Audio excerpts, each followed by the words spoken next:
La plataforma la desarrollamos en este proyecto en conjunto con la Universidad Tecnológica del Chocó. Este proyecto fue coejecutado con la Universidad del Territorio, que también recibió un fortalecimiento por medio de una unidad de laboratorio, bueno, y los recursos llegaron de MinCiencia.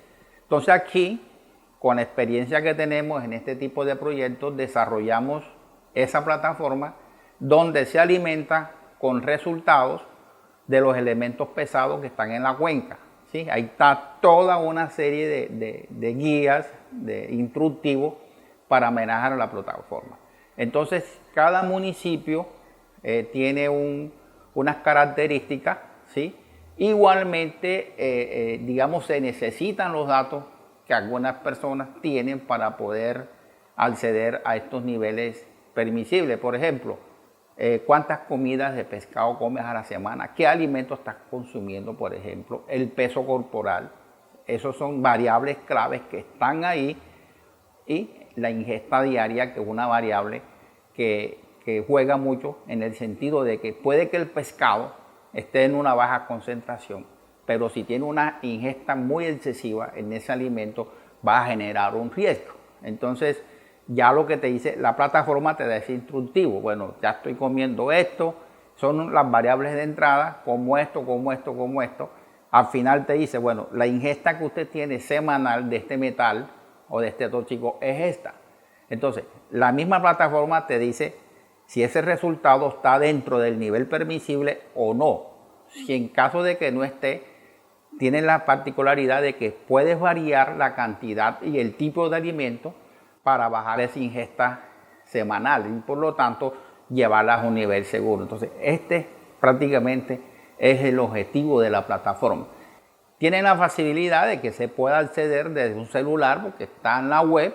La universidad tiene su hosting precisamente para que cualquiera de las personas se las pueda utilizar desde su celular o un computador como quiera. Lo importante de esto es que esta plataforma se va a seguir alimentando con proyectos futuros, con información futura, conforme vaya evolucionando precisamente las condiciones ambientales de la cuenca, ¿sí? Porque lo que se busca precisamente desde la academia es que contribuya a solucionar junto con las entidades del Estado, digamos, los problemas que hay no solamente en la cuenca del río Atrato, sino en todo el territorio nacional asociados a estas actividades antrópicas, en este caso la minería aurífera, aunque hay otro tipo de minería que se sabe que hay sentencias asociadas que tienen esos efectos, por lo tanto vale la pena recordar que este tipo de herramientas sirve para mitigar el riesgo de exposición a estos contaminantes ambientales. El estudio arroja, ¿sí?, cómo estas especies, digamos, siempre vamos a tener por cadena trófica, los que están encima, que son los carnívoros, van a tender a tener mayores concentraciones que los que no son carnívoros, ¿sí? Entonces hay pescados que se mueven en toda la cuenca, entonces puede que de pronto esté en un sitio que está más contaminado que otro, se fue a uno menos contaminado y él se puede descontaminar allá. Eso sucede en estas especies que son migratorias como el bocachico. Entonces, generalmente, y está establecido que las especies carnívoras, aquellas que se comen otras especies, van a tener mayor, digamos, concentraciones que las que no son carnívoras. Entonces, ese es un tema que está aceptado por la comunidad científica en forma global. Ahora, ¿cómo asocio yo, por ejemplo, de estos elementos tóxicos? Por ejemplo, el arsénico es un elemento tóxico, ¿sí?, que genera cáncer. Eso está comprobado por estudios que se hicieron, por ejemplo, en Bangladesh, asociado al agua de consumo, ¿sí? Esa es una particularidad que tiene este elemento, que es muy soluble en agua. Entonces el pescado ya puede que sea una fuente secundaria, ese también genera cáncer. Entonces uno lo que hace es con una herramienta de evaluación de riesgo, ¿sí?, y eso está precisamente dentro de la plataforma.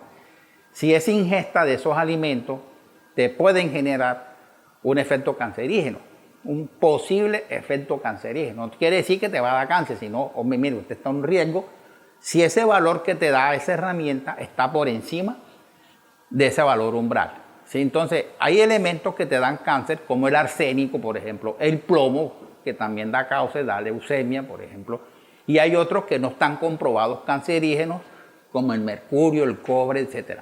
¿Sí? Pero entonces todo esto referente a la información que hay en el contexto científico. ¿Sí?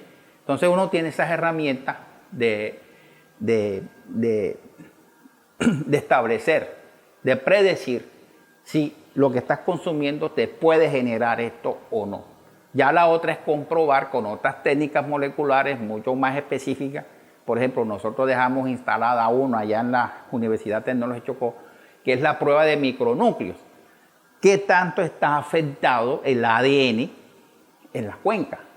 Entonces, si uno mira esta prueba del micronúcleo, le da muy positiva, o sea, alta recuenta de micronúcleos, y esa persona tiene altas concentraciones de ese tóxico, ¿sí? Entonces uno puede decir que ese daño en el ADN está asociado a esas altas concentraciones de tóxico. Entonces son pruebas de causalidad y eso está dentro del manejo de la información científica cuando uno hace ese tipo de estudios.